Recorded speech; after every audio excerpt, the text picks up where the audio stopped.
Normalement, d'après ce que j'ai compris, il a été arrêté au moment où il allait déposer sa candidature. Et je pense qu'il y a une telle panique à Bruxelles qu'aujourd'hui, pour parler familièrement, ils n'en ont plus rien à faire. Même si ça se voit ouvertement que c'est une dictature, ça leur est égal. La Roumanie est une place clé pour l'OTAN. Notamment, en 2030, il devrait y avoir la plus grande base de l'OTAN en Europe. Pourquoi? Parce qu'elle est à la frontière de l'Ukraine et que l'Ukraine veut être considérée par les néoconservateurs américains qui d'ailleurs se réfugient en Europe après avoir été expulsés par Trump. Eh bien, la Roumanie doit être la zone d'approvisionnement du bélier que doit être l'Ukraine. Donc, je suis tout à fait d'accord avec Fabrice. La seule chose, c'est que maintenant, Friedrich Merz, c'est un mec de Bear Brook. Hein. Donc, en fait, de BlackRock, pardon. Donc, en fait, c'est un type de la CIA. Mais le problème, c'est que maintenant, c'est un poulet sans tête qui continue à courir. Parce qu'en fait, il n'a plus de patron. Et si vraiment Trump et Musk, notamment, ou Vance, qui soutiennent quasiment ouvertement l'AfD, décident de lui mettre un petit coup de pression, il va se mettre aux ordres. Et quant au Taurus, c'est quand même plus de la comment ça s'appelle, de l'avantardise que de la réalité, puisqu'il y a des Taurus en Allemagne, mais c'est les stocks vraiment limite de l'armée allemande. Ils sont plus produits. Si jamais l'Allemagne voulait en livrer, il devrait s'en mettre à en produire et il serait là qu'en 2026. À mon avis, ce sera trop tard. Enfin, l'avenir nous le dira. Donc Alors voilà. justement, Il y a aussi un dernier aspect sur l'AfD. Il faut voir qu'il y a quelque chose dans l'AfD, c'est que c'est une constellation quand même d'idées différentes. Vous avez par exemple Maximilien Krah, qui est la tête de liste aux européennes, qui est un catholique traditionnaliste. Et puis vous avez Alice Weidel, qui était donc la candidate à la chancellerie, qui est une lesbienne qui est mariée avec une hindoue là, j'ai vu. Donc voilà, l'AfD pour moi c'est un peu un mystère ce qu'il y a à l'intérieur. Il faudra demander à des spécialistes comme Édouard Husson de nous éclairer, mais c'est voilà. Et enfin, dernière considération, ce qui est intéressant, c'est le fait que finalement c'est l'Allemagne de l'Est qui tient bon, donc sur des programmes qui sont anti-LGBT, qui sont pour avoir de bonnes relations avec la Russie. Et moi, j'attribue ça au militarisme du communisme. C'est qu'en fait, les vertus du militarisme, entre guillemets, ça a été l'absence de perte de virilité de ces populations-là. Et on le voit dans toute l'Europe de l'Est.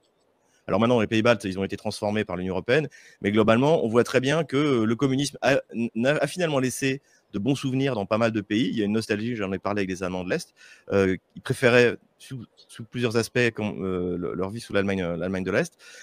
Et également, donc, cette vertu, en fait, c'est le fait d'avoir des pays militarisés dans la perspective d'une grande guerre.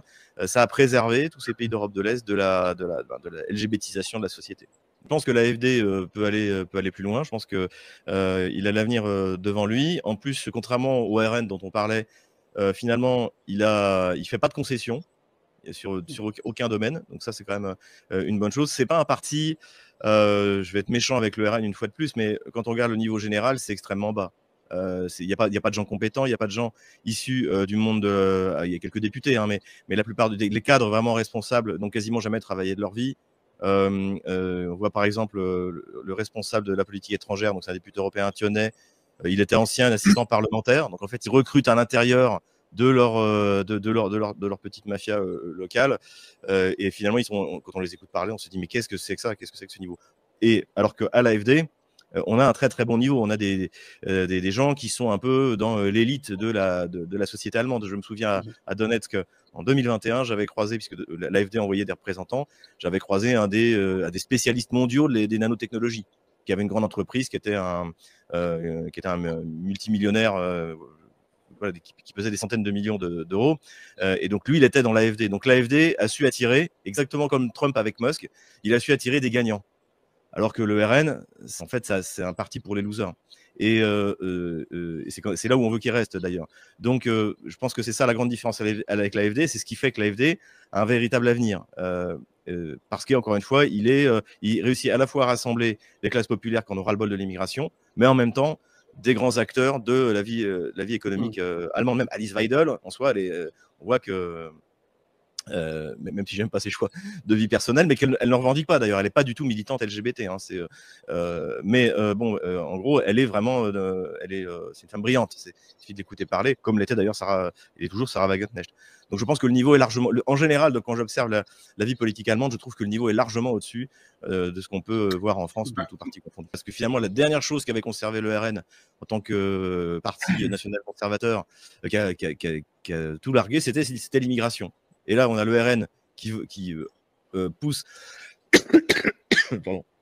en s'abstenant à l'élection à la tête du Conseil constitutionnel de Richard Ferrand, alors que Retailleau joue les gros bras, même si moi je suis d'accord avec Fabrice, c'est un faux dur.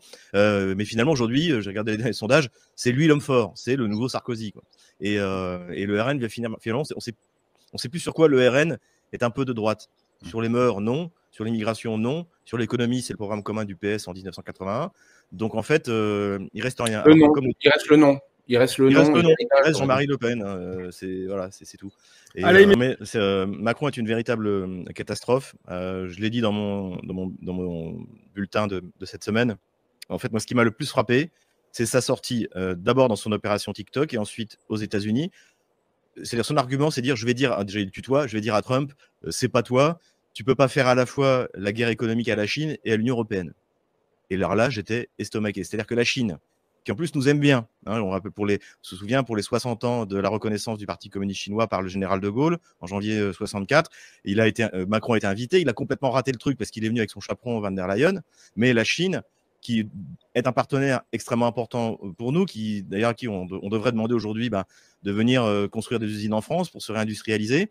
Il explique à Trump, il faut quand même s'en rendre compte, il explique à Trump, tu peux faire la guerre à la Chine, mais pas à nous parce que tu n'y arriveras pas. Non, mais j'imagine la manière dont ça a été reçu à Pékin. C'est complètement délirant. Et ça, il l'a dit une fois donc, dans son TikTok, lamentable, et encore une autre fois quand il était aux États-Unis. Donc, on a quelqu'un d'un niveau, il pourrait être au RN. Hein. C'est assez effrayant. C'est assez effrayant. Et je suis persuadé, j'y réfléchissais là-dessus, je pense que ce type n'a jamais réussi réellement un concours de la fonction publique. Je ne le vois pas réussir l'ENA avec un niveau aussi bas. Je pense que c'est du piston, des réseaux, et ce type est complètement faux. Tout est faux dans son histoire. Et là, on l'a vu. Il parle, il n'a même pas réfléchi à ce qu'il allait dire. Et évidemment, son voyage sur place n'a servi absolument à rien, comme tu l'as parfaitement souligné. C'est-à-dire que Trump, alors est-ce qu'il va mettre vraiment 25% il en a menacé également le Canada et le Mexique pour les soumettre, et ils se sont soumis. Donc je pense que l'Union européenne, qui, contrairement à ce qu'a dit Trump, n'a pas été construite pour embêter les États-Unis, mais par les États-Unis pour nous neutraliser, va se soumettre et va faire exactement ce que veut comment dirais-je, ce que veut Donald Trump, encore une fois. Et l'autre aspect, évidemment, c'est la guerre en Ukraine.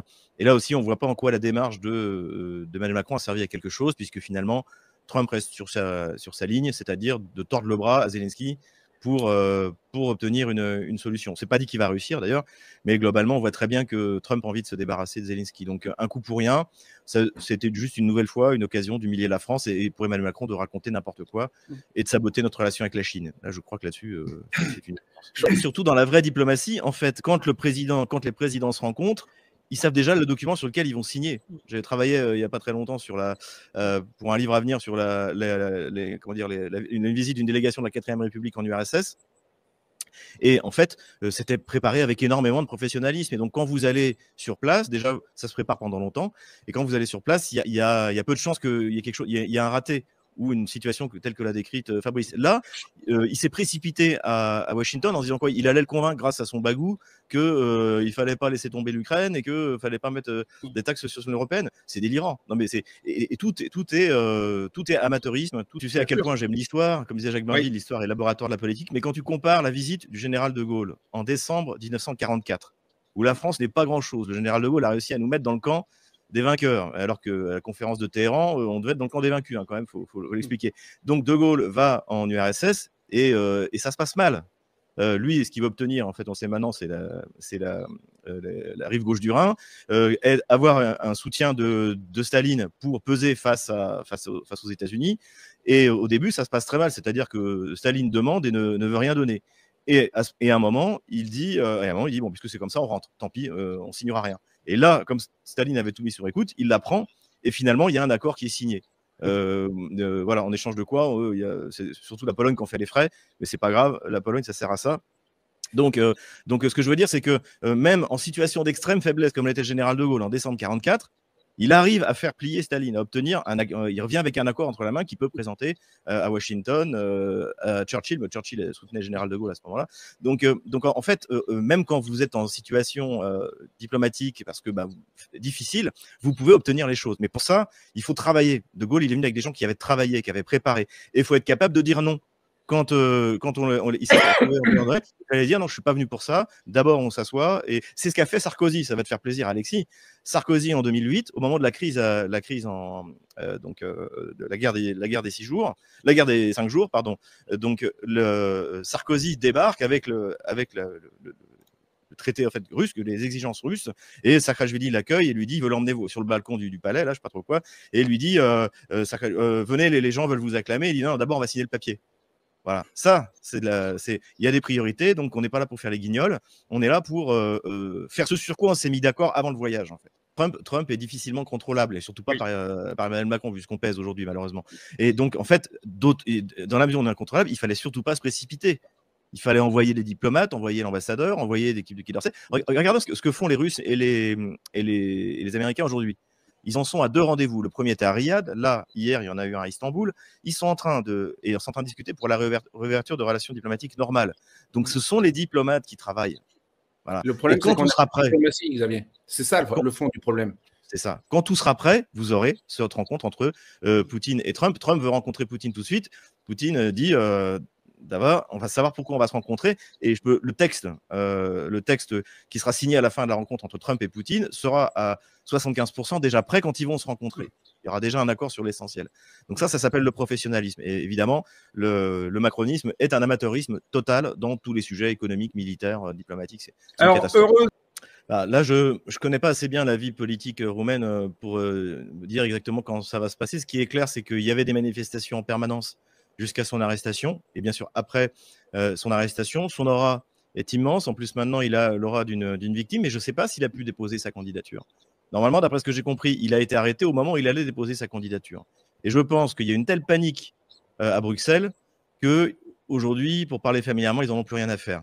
Même si ça se voit ouvertement que c'est une dictature, ça leur est égal. La Roumanie est une place clé pour l'OTAN. Notamment, en 2030, il devrait y avoir la plus grande base de l'OTAN en Europe. Pourquoi ? Parce qu'elle est à la frontière de l'Ukraine et que l'Ukraine veut être considérée par les néoconservateurs américains qui d'ailleurs se réfugient en Europe après avoir été expulsés par Trump. Eh bien, la Roumanie doit être la zone d'approvisionnement du bélier que doit être l'Ukraine. Donc, si jamais tout d'un coup, Călin Georgescu arrive au pouvoir et que son parti arrive au pouvoir, la base, elle ferme. Elle ne sera même pas construite. Ensuite, Rheinmetall, par exemple, a construit son usine de réparation des chars et de maintenance de tout le matériel qui est donné par Rheinmetall à l'Ukraine à la frontière roumaine. Donc, en fait, c'est tout un dispositif qui s'effondrerait. Et ensuite, si jamais la Roumanie devient un pays neutre, même à l'intérieur d'ailleurs de l'OTAN, mais neutre dans les faits, ça réduit la côte de l'OTAN en mer Noire. C'est-à-dire, en gros, il ne restera plus que la Bulgarie. Et la Turquie ne compte pas puisque la Turquie joue un jeu qui fait le grand écart entre la Russie et l'OTAN. Donc en fait, du point de vue géopolitique, du point de vue géostratégique, c'est fondamental la Roumanie. Donc je pense qu'ils sont prêts à tout. Ils n'en ont absolument rien à faire que ça se voit que l'Union européenne est une dictature, puisque de toute manière, ils se considèrent comme légitimes. Pardon, j'ai la grippe. Ils se considèrent pour légitimes pour faire ce qu'ils veulent. Un dernier point que j'avais souligné dans l'interview, c'est aussi pour moi un message qu'envoie l'Union européenne à l'administration Trump. Oui. Parce que J.D. Vance, dans son discours de Munich, il avait dit qu'il n'était pas normal que Thierry Breton, sans le nommer, intervienne dans les affaires de l'Allemagne et de la Roumanie et fasse annuler des élections. Et je pense que ça aussi, c'est un message qui est envoyé par les agents néoconservateurs en Europe en disant ici, on fait ce qu'on veut. Ici, c'est encore à nous. Et d'ailleurs, Viktor Orban a dit qu'il voyait tous les réseaux Soros en train de déménager de l'Amérique du Nord et de débarquer en Europe. Eh bien, donc, voilà. Donc, en Roumanie comme ailleurs, on les aura. Allez, on les aura. Merci et à très bientôt.